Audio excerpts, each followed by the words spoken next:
নমস্কার প্রত্যেক দর্শককে আজকে ইউটিউব চ্যানেলে স্বাগত জানাচ্ছি। যে টপিকটা নিয়ে আলোচনা আজকে করব সেটা আমার কিছুদিন আগেই করা উচিত ছিল। সেটা হচ্ছে বৃহস্পতির ধনিষ্ঠা নক্ষত্রে বক্রগতি। কিন্তু আমার অনেকগুলো প্রোগ্রাম পরপর হয়েছে এবং কিছু শারীরিক ত্রুটিও কারণ ছিল। আমি নোট পুরো তৈরি করে রেখেছিলাম কিন্তু অনুষ্ঠানটা আমি করতে পারিনি। যাই হোক, সেটা আজকে করে দিচ্ছি কারণ বহু মানুষ জানতে চেয়েছেন। তো তাদের আমি প্রপোজাল রাখতে পারিনি, তার জন্য আমি ব্যক্তিগত স্তরে দুঃখিত। কিন্তু আজকে সেই আলোচনাটা আমি করে দিচ্ছি। যাই হোক, আমি যেরকম বলেছি আলোচনা করার সময় যে নক্ষত্র নিয়ে আলোচনা করব সেই নক্ষত্র সম্পর্কেও কিছুটা আপনাদের বলে দেব। তা আমি আজকে বৃহস্পতি যখন ধনিষ্ঠা নক্ষত্রে তার বক্রগতি এখন চলবে, পুরোপুরি তার এখান থেকে বক্রগতিতে চলবে, তারপরে মার্গী হবে 18 তারিখ গিয়ে অক্টোবর মাসে। মার্গী হওয়ার পরেও পুনরায় যে গতি নেবে তারপরেও কিছুদিন ধনিষ্ঠা নক্ষত্রে বৃহস্পতি থাকবে। তো এই পুরো ধনিষ্ঠা নক্ষত্রের আলোচনাটাকে আমি দুটো পার্টে ভাগ করে দেবো। একটা কুম্ভ রাশিতে থাকাকালীন, আর একটা যখন মকর রাশিতে ঢুকবে মোটামুটি 14 তারিখ সেপ্টেম্বর মাসে, সেই সময় থেকে আরেকটা আলোচনা করব। কারণ একটা নবাংশগত শিপমেন্ট আছে। যখন মকর রাশিতে ঢুকবে তখন কন্যা রাশির নবাংশে চলে যাবে। তো সেই হিসাবে আলোচনাটাও একটু ডিফারেন্ট হবে এবং একটা অদ্ভুত এখানে একটা মজার ব্যাপার আছে। যখন 20 তারিখ রাত্রিবেলা, আমি আজকে যখন রেকর্ড করছি আজকে 1 তারিখ 1 অগস্ট, 20 তারিখ 20 জুলাই যখন রাত্রিবেলা বৃহস্পতি ধনিষ্ঠা নক্ষত্রে যায়, আমি ভুলবশত একটা টাইপও করে দিয়েছিলাম, ধনিষ্ঠার বদলে শতবিশা লিখেছিলাম। কিছু মানুষ আমাকে ফোন করে বলেছিলেন আমি ওটা আনইনটেনশনালি ভুল করেছিলাম লেখার সময়। তো যাই হোক, তো সেই হিসেবে যখন যায় সেটা, সেই নবাংশটা হচ্ছে স্করপিওর নবাংশ, অর্থাৎ ধনিষ্ঠা নক্ষত্রের শেষ নবাংশটা স্করপিও।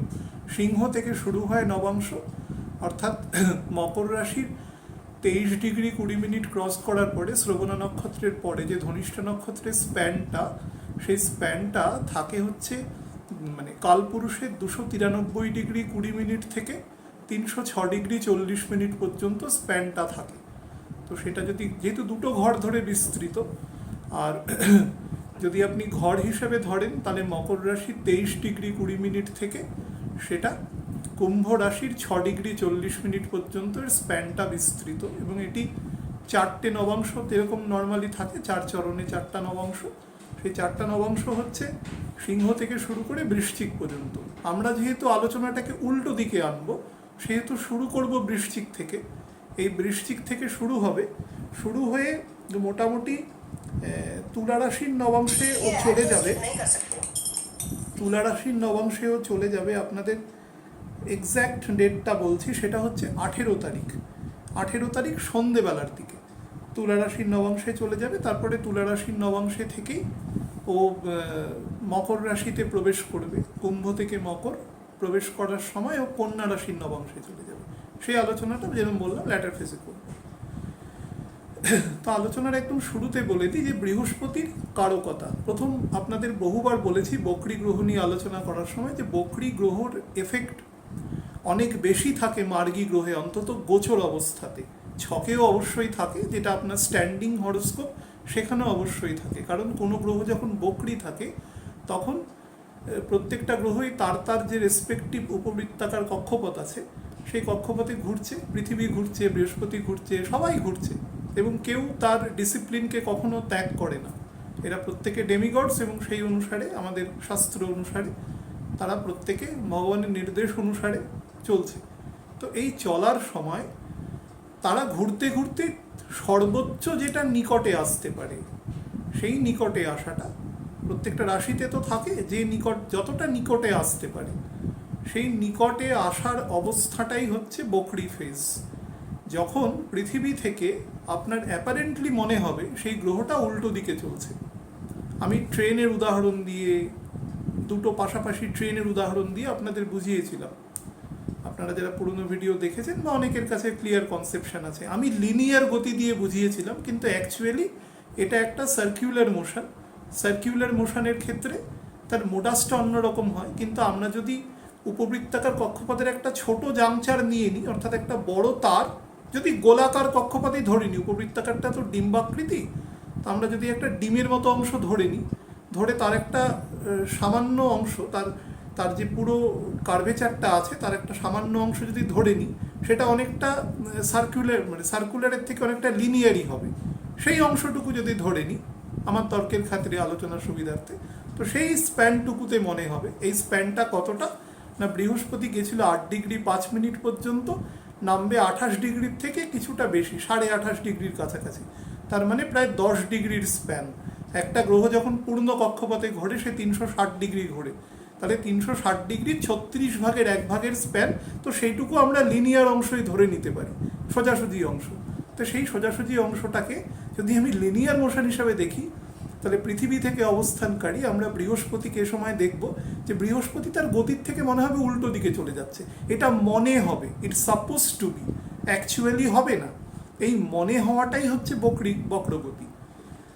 এটা প্রথম মনে রাখবেন, কোনো গ্রহ কোনোদিন বকরি চলতে পারে না, উল্টো দিকে চলতে পারে না, চলাটা সম্ভবই নয়। তার উল্টো চলতে গেলে তাকে থামতে হবে, যখনই সে থামবে সে পৃথিবীর সূর্যের গায়ের ওপর গিয়ে পড়বে, কারণ তার সেন্ট্রিফিউগাল ফোর্স, বাইরের দিকের যে আকর্ষণ গতি, সেটা নষ্ট হয়ে যাবে। তো সঙ্গে সঙ্গে তার ইনার গতি, সূর্য তাকে টেনে নেবে গায়ের উপরে। তো থামা কখনো সম্ভব নয়, এটা চলতে থাকবে এবং বিলিয়ন অফ ইয়ার্স এটা চলবে। তো এই পদ্ধতিতে আমাদের এই মনে হওয়ার যে অংশ, সেই অংশটা, আমরা যদি বৃহস্পতিতে বাস করতাম তাহলে পৃথিবীকেও এরকম সময় মনে হতো, সব গ্রহকেই মনে হবে, চন্দ্র সূর্যকে মনে হবে না, কারণ চন্দ্র আমাদের সাপেক্ষে ঘুরছে, কখনোই সেটা বক্রি হওয়া সম্ভব নয়, কারণ আমাদের স্থির ধরে, পৃথিবীকে স্থির ধরে চন্দ্রের গতি সবসময় ক্যালকুলেট করা হয়, আর সূর্যের সাপেক্ষে সবাই ঘুরছে, সুতরাং সূর্যকে আমরা অ্যাপারেন্টলি স্থির ধরে আলোচনাটা করছি। এখানে সব কিছুই কিন্তু অ্যাপারেন্ট, কোনো কিছুই পার্মানেন্ট নয়। যখন যাকে আমাদের সুবিধার্থে, ক্যালকুলেশনের সুবিধার্থে আমরা কাউকে কনস্ট্যান্ট করে নিচ্ছি, কাউকে মুভেবল করে নিচ্ছি, সবটাই কিন্তু ক্যালকুলেশনের সুবিধার্থে। অ্যাকচুয়ালি কেউ স্থির নয়, প্রত্যেকেই চলছে। সূর্যও কিন্তু মুভমেন্ট করছে কোনো একটা বড় নক্ষত্রের চারপাশে। সুতরাং অ্যাকচুয়ালি সূর্য তার পরিবারকে নিয়ে আরেকজনের চারপাশেও ঘুরছে। এই মহাবিশ্বে কারুর স্থির হয়ে দাঁড়িয়ে থাকাটা সম্ভব নয়, সবাই চলছে। তো বৃহস্পতিও চলছে। তো বক্রী গতি যখন হবে তখন অ্যাপারেন্টলি সে পৃথিবীর সব থেকে কাছাকাছি অবস্থায় চলে আসবে। এই কাছাকাছি অবস্থায় চলে আসাটাকেই আমরা সেই স্প্যানটা, যেটা শুরু হয়েছে 20 জুন থেকে এবং যেটা চলবে 18 অক্টোবর পর্যন্ত, এই প্রায় 120 দিন সময়, 4 মাস বৃহস্পতির বক্রগতি, যেই সময় বৃহস্পতি পৃথিবীর কাছাকাছি অবস্থান করবে তার কক্ষপথে, তার কক্ষপথের মধ্যে ম্যাক্সিমাম। তো বৃহস্পতি যখন পৃথিবীর কাছে অবস্থান করবে তখন কী হবে না, বৃহস্পতির যে নর্মাল আকর্ষণ বল আছে সেই আকর্ষণ বলটা পৃথিবীর ওপর বেড়ে যাবে, কারণ যে পথটা সে প্রত্যেক দিন 12 মিনিট, যখন সে অতিচার গতিতে থাকে তখন 14 মিনিট গতিতে চলে যায়, সেই গতিতে অতিক্রম করে, সেটা যখন সে উল্টো দিকে চলবে, আমরা যদি পেছন দিকে চলি কোনোদিনই সামনের দিকের মতন জোরে দৌড়াতে পারবো না, এটা একটা ন্যাচারাল ফেনোমেনন। সেই ফেনোমেননের উপর দাঁড়িয়ে বৃহস্পতিও যখন বকরি চলবে তার ম্যাক্সিমাম ভেলোসিটি 6 মিনিট থাকে, তো আস্তে যাবে। তো একটা নির্দিষ্ট ডিস্টেন্স যখন একটা বড় গ্রহ আস্তে আস্তে যাচ্ছে, তার মানে সে বেশি পরিমাণ তাকিয়ে দেখছে, অনেকটা সময় ধরে অবজার্ভ করছে। কাকে দেখছে? আমাদের দেখছে, অ্যাকচুয়ালি সবাইকেই দেখছে, পৃথিবীকেই দেখছে। আমাদের কনসাস আছে, আমাদের কনসেন্স আছে, আমাদের কনসেন্স আছে বলে আমাদের কনসেন্সটা প্রকাশ পায়। সেটারও শ্রেণীবিভাগ আছে, মানুষের মধ্যেও অসংখ্য শ্রেণীবিভাগ আছে, তবুও আছে, অন্যান্য প্রাণীদের উপরেও আছে। তারা তাদের মতন করে, তাদের যোনির প্রকৃতি অনুসারে তারা সেটা বোঝে, বা অনেকে বোঝে না, কিন্তু প্রভাবটা তো সে পৃথিবীর ওপর দিচ্ছে। তো সেই হিসেবে কি হবে, বৃহস্পতির কারকতা কি আগে সেটা খুব, বৃহস্পতি হচ্ছে তীব্র আলোর প্রকৃতি, অর্থাৎ এনলাইটমেন্ট, সব কিছুকে আলোকিত করো, জ্ঞানের গুরু, যে নলেজ দিচ্ছে আমাদের। প্রাইমারি নলেজটা কি হয় দেখুন, নলেজ কোনো দিন এরকম হয় না যে যেদিন আমাদের মেটেরিয়াল নলেজ শেষ হবে সেদিন থেকে আমাদের স্পিরিচুয়াল নলেজ শুরু হবে, এরকম কোথাও বলা নেই। আমাদের শাস্ত্রে দুটো নলেজকে একদম কনকারেন্টলি বলা আছে, অর্থাৎ 5 বছর বয়সের পর থেকে একাধারে মেটেরিয়াল নলেজ, একাধারে স্পিরিচুয়াল নলেজ, দুটোই রাখতে হবে। কারণ আপনি যখন এই মৃত্যুলোকে এসছেন আপনার কিছু মেটেরিয়াল গুণ দরকার, না হলে আপনি সার্ভাইভ করতে পারবেন না একটা বয়স পর্যন্ত। তার সাথে স্পিরিচুয়াল নলেজও দরকার, যে কীভাবে এখান থেকে বেরিয়ে যেতে পারবেন। তো দুটো কনকারেন্টলি দিতে হবে, এটাই আমাদের শাস্ত্রে বলা আছে। কিন্তু এটা নিয়ে বহু মানুষের ভুল ভ্রান্তি আছে, আমি যখন ছোটোবেলায় পড়তাম, গীতা পাঠ করতাম, তখন অনেকে বলতেন যে এরকম এই বয়সে এসব পড়তে নেই। অ্যাকচুয়ালি বয়স ডিমার্কেশনটা আমি অনেক বেশি বয়সেই পড়েছি, অ্যাকচুয়ালি 5 বছর বলা আছে, যদিও সেই যুগের ক্ষমতাটা অনেক বেশি ছিল মানুষের। এখন আমাদের সেই ক্ষমতা নেই, আমার তো অন্তত নেই। তো পূর্ণ তেজ, পথপ্রদর্শক, অলওয়েজ পায়োনিয়ার একজন বৃহস্পতি। গুরুর কাজ হচ্ছে পথ দেখানো, ভগবানের সাথে কোঅর্ডিনেট করিয়ে দেওয়ার কাজ হচ্ছে গুরু কখনো ভগবান নয়, কিন্তু ভগবানের সমপরিমাণ মর্যাদা তাকে দেওয়া হয়, কারণ তিনি ভগবানের সাথে আমাদের অ্যাকোয়েন্টেন্স করায়। পথপ্রদর্শক স্পিরিচুয়াল ধাপের প্রথম ধাপ, কারণ মেটেরিয়াল নলেজ না থাকলে আপনি একটা স্পিরিচুয়াল নলেজ আপনি কি করে গেইন করবেন? আপনি যদি একটা মূর্খ মানুষ হন, আপনি কিছু জানেন না, বনে থাকেন, তো তাকে আপনি কি করে জানবেন স্পিরিচুয়াল নলেজ? সেটা কিছু স্পেশাল মানুষের ক্ষেত্রে হতে পারে, কিন্তু ইন জেনারেল সম্ভব নয়। মেটেরিয়াল নলেজের উপর দাঁড়িয়ে সেটা হয়। মার্গ প্রদর্শক, হ্যাঁ। এবং বৃহস্পতির অ্যাকচুয়াল কারকতা হচ্ছে আমাদের সমস্ত জীবনের সমস্ত কিছু অ্যাডিশনের সাথে জুপিটার যুক্ত, সমস্ত কিছু। অর্থাৎ আপনি জন্মগ্রহণ করলেন, জুপিটার যুক্ত। জুপিটার জলের কারকতা, কালপুরুষের 4th হাউস এবং নিজের মূল ত্রিকোণের 8th হাউসে এসে সে পূর্ণ বিকাশ হয়, যাকে আপনারা তুঙ্গ বলেন। তো বৃহস্পতি হচ্ছে অ্যাকচুয়ালি আমাদের মন, আমাদের আত্মার পূর্ণ বিকাশ। রবি তো আত্মা, এবং তার পূর্ণ বিকাশের জন্য বৃহস্পতির কারকতা থাকে, কারণ রবির দ্বাদশভাবে এসে অ্যাকচুয়ালি বৃহস্পতি তুঙ্গ হয়, কিন্তু বৃহস্পতির তুঙ্গ ফল সবচেয়ে বেশি সূর্যের ঘরেই সে দেয়। কিন্তু তার কিছু অ্যাবারেটিভ ফল আছে, সেটা আমি দেখেছি রামায়ণে, যে রাবণেরও সেখানে ছিল। তো সেটা কিছুটা অহংকার অহমিকাও এনে দেয় সেটা তার মধ্যে, কিন্তু অ্যাকচুয়ালি সেটার মধ্যে অসংখ্য গুণও আছে। সেই জন্য সিংহস্থ কুম্ভ মেলা বলা হয়, 12 বছর অন্তর অন্তর যখন হয়। সিংহ রাশি দিয়ে যখন জুপিটার পাস করে, জুপিটারের এখানে আলাদা তেজ আছে, একটা আলাদা শক্তি আছে। যাই হোক, তো বৃহস্পতি সব কিছু অ্যাডিশনের সাথে যুক্ত। পঞ্চম ভাব কারণ, পঞ্চম ভাব কি আপনার সমস্ত মেটেরিয়াল ডেভেলপমেন্ট। আমরা নর্মালি কীভাবে সন্তান, তা নয়, অ্যাকচুয়ালি সন্তান তো অনেক পরে, আপনার প্রাইমারি এডুকেশনের পরে সেকেন্ডারি এডুকেশন, ফার্দার এডুকেশন, আপনি জীবনে কোথায় পৌঁছালেন, সমাজের দান, সমাজের মানুষের প্রতি দয়া, প্রেম, মানসিকতা, সমাজসেবা, সব কিছুর সাথে জুপিটার যুক্ত। কারণ একটা মানুষের মধ্যে পূর্ণতা আনার জন্য জুপিটারের প্রয়োজন হয়। জুপিটার যখন দুর্বল থাকে হরোস্কোপে, সেই মানুষের অ্যাপিয়ারেন্স দেখেই আপনি বুঝতে পারবেন সেই মানুষের জুপিটার দুর্বল আছে। সে মানুষের মধ্যে কোনো না কোনো ত্রুটি থাকবে। সে মানুষ হয় কৃপণ হবে, সে মানুষ প্রচণ্ড সেলফিশ হবে, সে মানুষকে ডিসকারেজ করবে যে কোনো ব্যাপারে, সেই মানুষ সম্পর্কে খারাপ ধারণা পোষণ করবে। যত রকম নেগেটিভ অ্যাসপেক্ট আছে, জুপিটার যদি দুর্বল থাকে সেইগুলো করে। জুপিটার মায়ের মতন হয়, কালপুরুষের 4th হাউসে এসে তুঙ্গ হয়, তো মায়ের মতন হয়, আবার পিতার মতোও হয়। বাবার ঘরে এসেও বৃহস্পতি পূর্ণ বল দেয়। তো এই কারণে বৃহস্পতির পূর্ণতা একটা মানুষের, অন্তত মৃত্যুলোকে অবস্থানকারী আমাদের প্রত্যেকটা মানুষের মধ্যে একটা মিনিমাম লেভেল অফ পূর্ণতা থাকা দরকার, না হলে মানুষের মধ্যে ডেফিসিয়েন্সিস তৈরি হবে। কলিযুগে এমনি শনি বৃহস্পতির কারকতা কম্পারেটিভলি কম আছে, তো সেই হিসেবে, কারণ এখানে অধর্মের কারকতা বেশি আছে। বৃহস্পতি তো শিক্ষক, এমনি কালপুরুষের নবম এবং দ্বাদশ ভাবের কারক। তো নবম ভাব মানে কি? আপনার পিতার জায়গা, পিতৃব্যের জায়গা, আপনার ভাগ্যের জায়গা, ফেট। তো ফেট কিসের দ্বারা? পঞ্চম ভাবের পঞ্চম ভাব হচ্ছে নবম ভাব। তো ডেভেলপমেন্ট অর্থাৎ ডেভেলপমেন্টের যে অ্যাকিউট ফেজ, সেটাই 9th হাউস।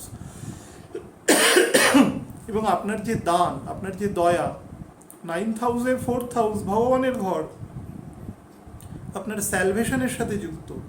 কারণ জুপিটারের দ্বাদশ ভাব, মীন রাশির দ্বাদশ ভাব কিন্তু শনির ঘর। তো দ্বাদশ ভাব কিন্তু শনি, যা মোক্ষের সাথে ডাইরেক্টলি যুক্ত। এবার আমরা যেটাকে মোক্ষ বলি, অ্যাকচুয়ালি আমাদের তো মোক্ষ হয় না, কারণ আমরা সবাই পাপ করি। ফলে আমরা এই মৃত্যু লোকের সার্কেলের মধ্যে ঘুরতে থাকি, আজন্ম ঘুরছি, এবং কতদিন ঘুরবো সেটা আমরা ডিটারমাইন করতে পারবো না, অন্তত আমি পারবো না।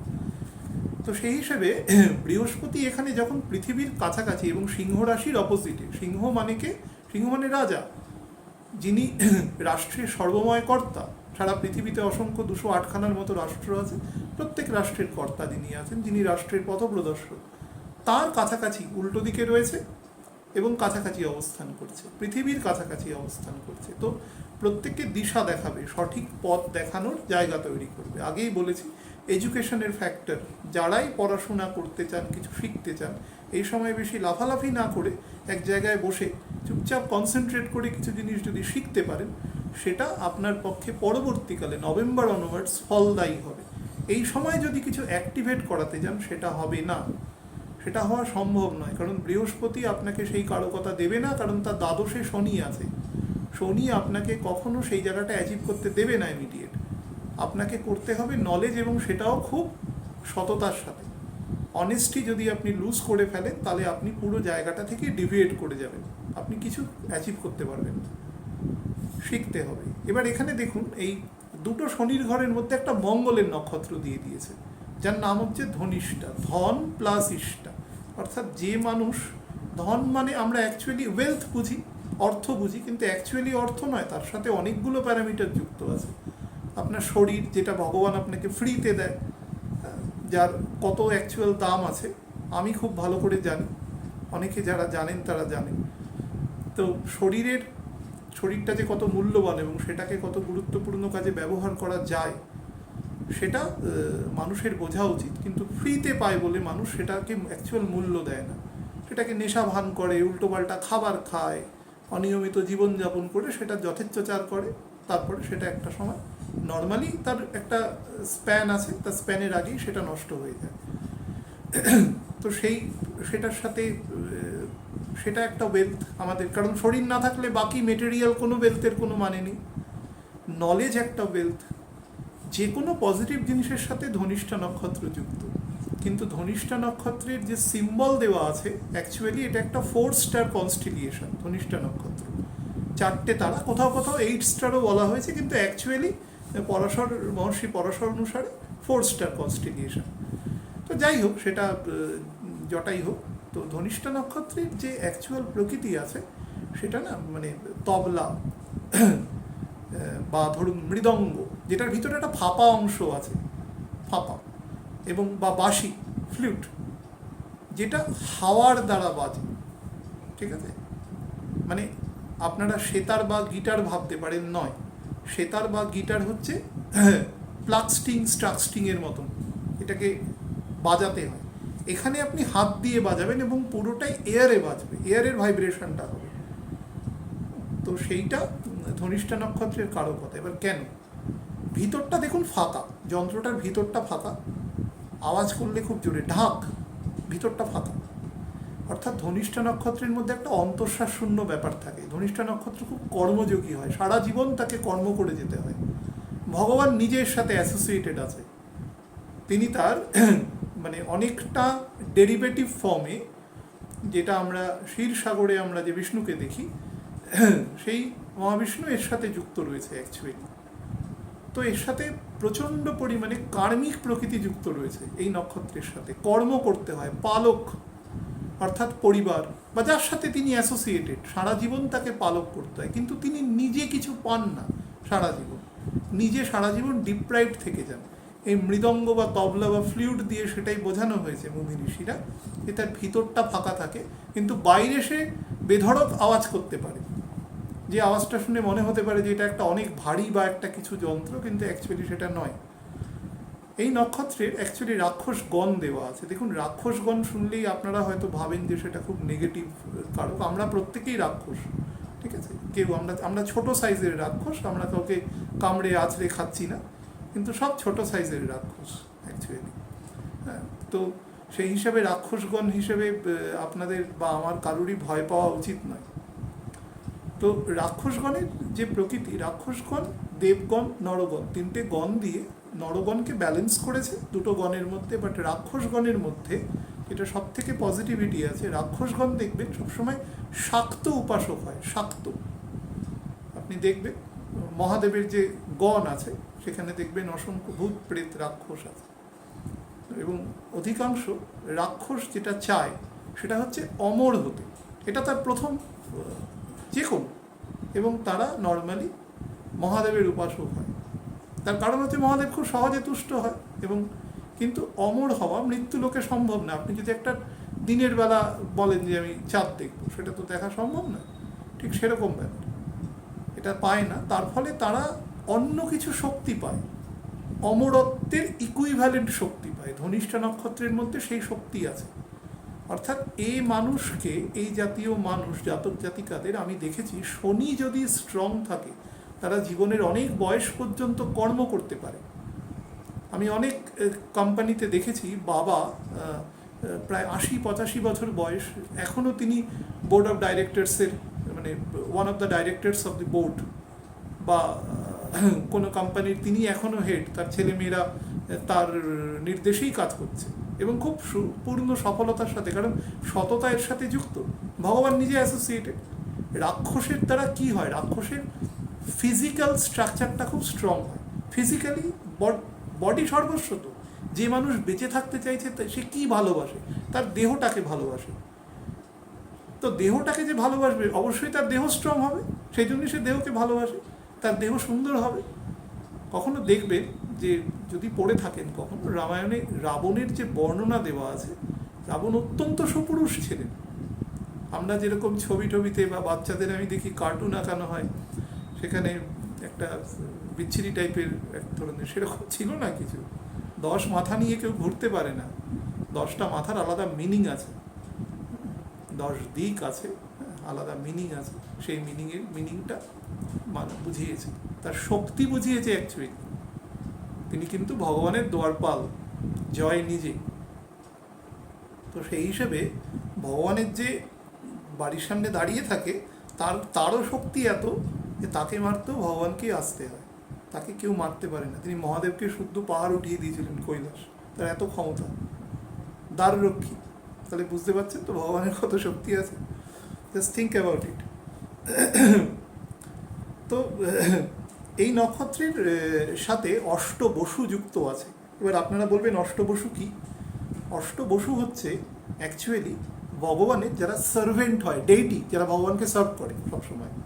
বহু জায়গায় দেখবেন আমাদের পুরাণ যখন পরবর্তী, মানে প্রথম দিকে যখন মানে ফার্স্ট যখন মহর্ষি ব্যাস যখন লিখেছেন, তখন তিনি ভগবানের কথাই লিখেছেন, তিনি ভগবানের অংশাবতার, সেই হিসাবে লিখেছেন, সত্যিটা লিখেছেন। কিন্তু পরবর্তীকালে আমাদের মোটামুটি লৌহযুগ শুরুর একটু আগে 1000 BC, অর্থাৎ খ্রিস্টপূর্বাব্দ 1000, সেই সময়তে হঠাৎ করে কিছু অ্যাবারেশন তৈরি হয়েছিল আমাদের সোসাইটিতে। ব্রাহ্মণ্যবাদ এত নোংরামির জায়গায় চলে গেছিল এবং সমাজকে এত শোষণ করা শুরু করেছিল যে তার ফলে কিছু অ্যাবারেটিভ থিওরি সে সময় রিটেন হয়েছিল। তো সেখানে ইন্দ্রকে হঠাৎ করে একটা প্রধান দেবতা হিসাবে করা হয়েছিল। মানুষের যখন বিকৃতি ঘটে তখন মানুষ এরকম উল্টোপাল্টা কাজ করে। তো সেই সময় দেখবেন আপনারা অনেক বইতে পাবেন এটা ইন্দ্রেরও ডেট। ইন্দ্রের কোনো ডেটই নেই, ইন্দ্র একটা পোস্ট, যাকে ভগবান কোনো একজনকে বসিয়েছে, আপনাকেও বসাতে পারে। যদি আপনি সেই প্রকার মেটেরিয়াল তথা স্পিরিচুয়াল কর্ম করেন, আপনাকেও সেটা বসাতে পারে।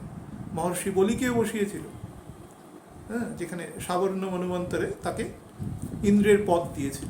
ইন্দ্র কোনো পার্মানেন্ট কোনো একজন দেবতা নয়। দেবতা মানেও তার একটা আয়ু আছে, ব্রহ্মদেব পর্যন্ত আয়ু আছে প্রত্যেকের। সেই আয়ুটা আমাদের সাপেক্ষে ধরাছোঁয়ার বাইরে, কিন্তু সবার আয়ু আছে, সবাই নশ্বর। অবিনশ্বর একমাত্র ভগবান, এছাড়া আর কেউ অবিনশ্বর নয়। তো সেই হিসাবে অষ্টবসু হচ্ছে সার্ভেন্টস। অ্যাকচুয়ালি মহর্ষি কাশ্যপ এবং অদিতির পুত্র এরা, এই 8 জন। এই 8 জন হচ্ছে আমাদের পঞ্চভূত, অর্থাৎ আকাশ, পৃথিবী, বায়ু, অগ্নি, জল, এই পঞ্চভূত রয়েছে। তার সাথে নক্ষত্র রয়েছে, অর্থাৎ আমাদের যে 27টা নক্ষত্র, তার সাথে সূর্য রয়েছে, তার সাথে চন্দ্র রয়েছে। অনেক সময় নক্ষত্রের মধ্যে এদেরও ইনক্লুড করে দেওয়া হয় শাস্ত্রে। আপনারা যদি কেউ অথর্ববেদ পড়ে থাকেন, সেখানে দেখবেন নক্ষত্রের মধ্যে সূর্য চন্দ্রকেও ইনক্লুড করা রয়েছে। সূর্য তো অবশ্যই নক্ষত্র, সে নিয়ে তো কোনো প্রশ্ন নেই, কিন্তু চন্দ্র তো নক্ষত্র নয়, কারণ সে নক্ষত্রের গুণ হারিয়ে ফেলেছে সূর্য থেকে বিচ্ছিন্ন হওয়ার পরে, তথা পৃথিবী থেকে বিচ্ছিন্ন হওয়ার পরে। তো সেই হিসেবে কিন্তু লেখার সময় সেটাকে আইডেন্টিফিকেশন হিসেবে লেখা হয়েছে। এরা হচ্ছে অষ্টবসু, যারা ভগবানকে সেবা করেন, অর্থাৎ বাড়ির চাকর বাকর, পরিষ্কার বলতে পারেন, ভগবানের গৃহ সার্ভেন্ট আর কি, এরা সার্ভ করেন। তো সেই হিসেবে এরা অসম্ভব ক্ষমতাশালী। এই অষ্টবসু এই নক্ষত্রের সাথে যুক্ত রয়েছে। পিতামহ ভৃষ্য এই অষ্টবসুর মধ্যে একজন ছিলেন। কে ছিলেন আপনারা যদি জানেন তো আমাকে লিখে পাঠাবেন, এর মধ্যে কোনজন ছিলেন। ভাববেন না যে 8 নম্বর পুত্র মানে একেবারে শেষ চন্দ্র আছে, আবার হতেও পারে, আপনারা যদি জানেন সেটা লিখে পাঠাবেন। তো অসম্ভব ক্ষমতাশালী, অসম্ভব। এবং এই নক্ষত্রের পাওয়ার বা ফোর্স প্রচণ্ড। এর যদি সিম্বল কখনো দেখেন, মানে যে অ্যানিমেলের সাথে যুক্ত করেছে মুনি ঋষিরা, সেটা হচ্ছে লায়নিস, অর্থাৎ সিংহী। কখনো দেখবেন না সিংহ শিকার করে, কারণ সিংহ রাজা, সিংহ চুপ করে জায়গায় বসে থাকে। তার হুঙ্কার যদি দেয়, কেউ যদি গির অরণ্য দেখে থাকে গুজরাটে গিয়ে কখনো, তখন দেখবেন হৃৎপিণ্ড কেঁপে যাওয়া বলে না, সেরকম হচ্ছে সিংহের গর্জন। রাজা তাকে এমনি বলা হয়নি, তাহলে বাঘকেও রাজা বলা হতো। বাঘকে রাজা বলেনি, বাঘ কিন্তু অনেক হিংস্র সিংহের থেকে। সিংহের একটা দাপট আছে, দাপটটাই সিংহের রাজা হওয়ার কারণ। রাজা হতে গেলে বেশি চেঁচামেচি করার দরকার নেই। কিন্তু সিংহ কখনো শিকার করে না, শিকারটা করে সিংহী। তো সিংহী শিকার করে মানে কি, সে কর্ম করে। তো দেখুন, আমি প্রথম যেটা বলেছিলাম, এর সাথে কর্মযুক্ত, কার্মিক ফ্যাক্টর আছে। এ মানুষ সারা জীবন কাজ করবে এবং সে তার পরিবারকে ফস্টার করবে, লালন পালন করবে, এর সাথে যুক্ত, এবং ভগবান তাকে সেই ফোর্স দেবে।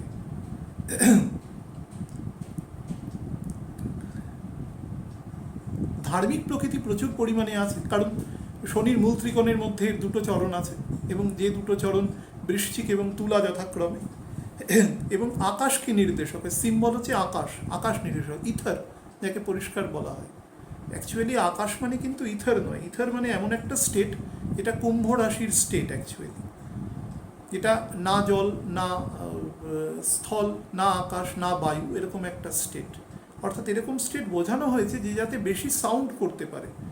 তার সিম্বলিজমকে মানে ইথার থেকে বায়ুর এফেক্টটা বেশি আছে, আবার জলের এফেক্টও আছে সামান্য পরিমাণ। আচ্ছা, যে পাখি এর সাথে যুক্ত সে হচ্ছে ময়ূর। ময়ূর দেখবেন, ময়ূরের প্রথম নির্দেশ হচ্ছে সুন্দর। ময়ূর খুব স্বাস্থ্যবান, কিন্তু ময়ূরের পা দেখবেন সবসময়, ময়ূরের পা ময়ূরের কাছে সব থেকে নেগেটিভ। কিন্তু ওই পা দিয়েও শিকার করে, সবচেয়ে বিষধর সাপও শিকার করে নেবে। কর্মযোগী, অত্যন্ত, মানে চোখ খুব শার্প, বাট খুব স্থির, আস্তে আস্তে কাজ করে। ময়ূর কিন্তু খুব চঞ্চল হয় না নর্মালি, এবং সোসাইটির মধ্যেই থাকে। সে মানে ওই বাজ বা চিল যেগুলো, যারা সোসাইটির অনেক বাইরে থাকে তা নয়, ময়ূর আমাদের সমাজের মধ্যেই থাকে। এবং বহু বাড়িতে ময়ূর পালন করা হতো। এখন তো অনেক রকম আইন কানুনের স্ট্রিক্ট হয়ে গেছে, সেটা উচিতও নয় কখনো, কারণ তাকে তার মতন করেই বাঁচতে দেওয়া দরকার। কিন্তু আগে পালন করা হতো অনেকের বাড়িতে। তো ময়ূরের থেকেও একে কর্মযোগী বোঝাচ্ছে। এরা নর্মালি ফিজিক্যালি খুব স্ট্রং হয়, মাঝারি থেকে একটু উচ্চ মাঝারি উচ্চতার হয়। গাত্রবর্ণ খুব ফর্সা না হওয়াই উচিত, মাঝারি থেকে একটু ফর্সার দিকে, কালো হয় না, একটু ফর্সার দিকে।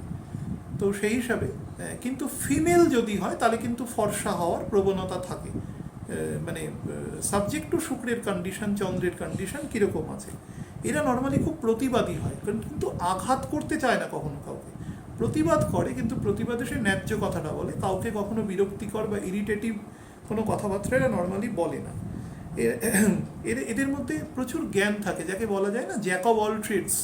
আমি মাস্টার অফ নান কথাটা বলবো না, তাদের অ্যাকচুয়ালি ভার্সেটাইল কোয়ালিটি থাকে, এবং সেই জ্ঞান তাকে সমৃদ্ধ করে। এইবার আপনাদের আমি আসল পয়েন্টে নিয়ে আসি, যেটা বলা দরকার এখানে, যে বৃহস্পতি অ্যাকচুয়ালি গুরু, তো গুরুর কাজ জ্ঞান দেওয়া, তো সে জ্ঞান দিচ্ছে। তো বৃহস্পতি যখনই ধনিষ্ঠা নক্ষত্রে, বকরি মানে সে পৃথিবীর কাছে।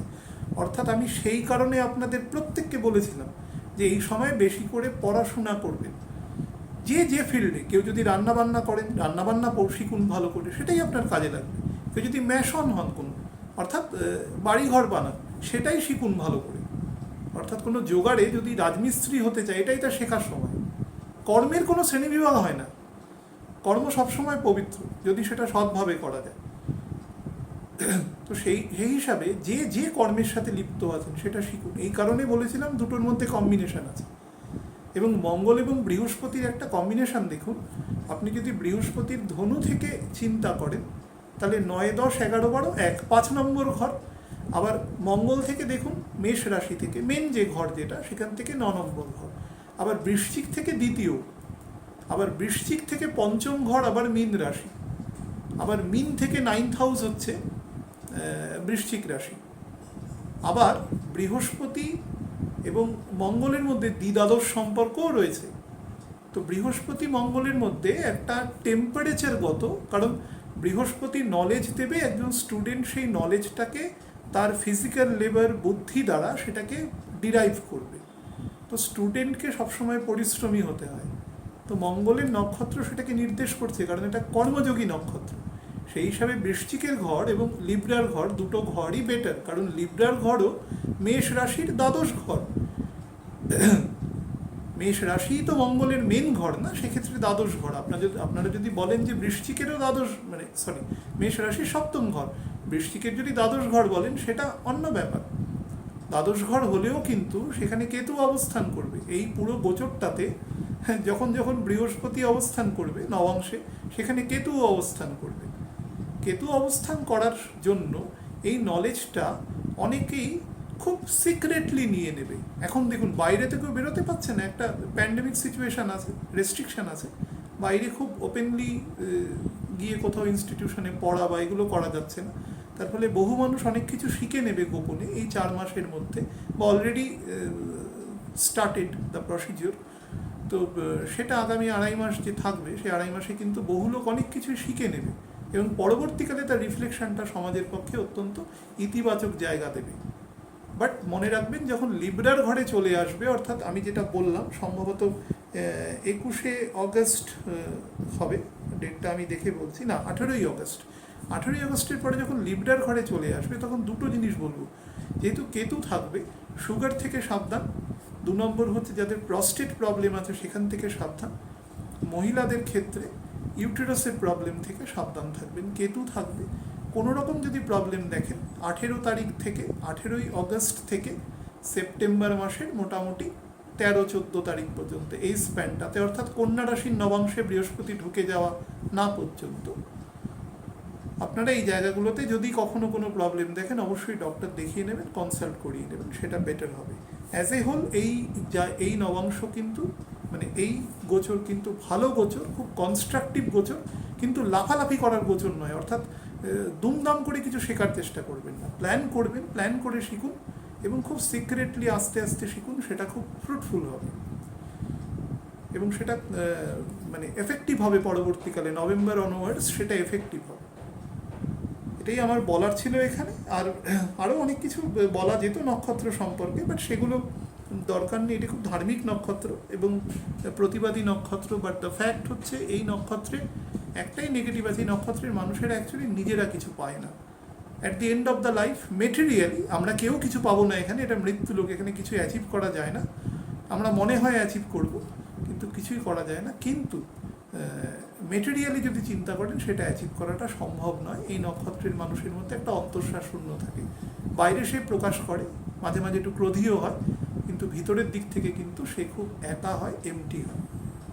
আপনারা যারা ভিডিও দেখছেন তারা মনে করলে একটু লাইক এবং শেয়ার করবেন, যাতে অন্য লোকও দেখতে পায়। আমি শুক্রের চিত্রা নক্ষত্রের পার্টটা এবং বুধের গোচরটা নিয়ে আগামী 4-5 দিনের মধ্যে দুটো ভিডিও চেষ্টা করছি, যদি শরীর ভালো থাকে আমি করে দেবো। ভালো থাকবেন প্রত্যেকে।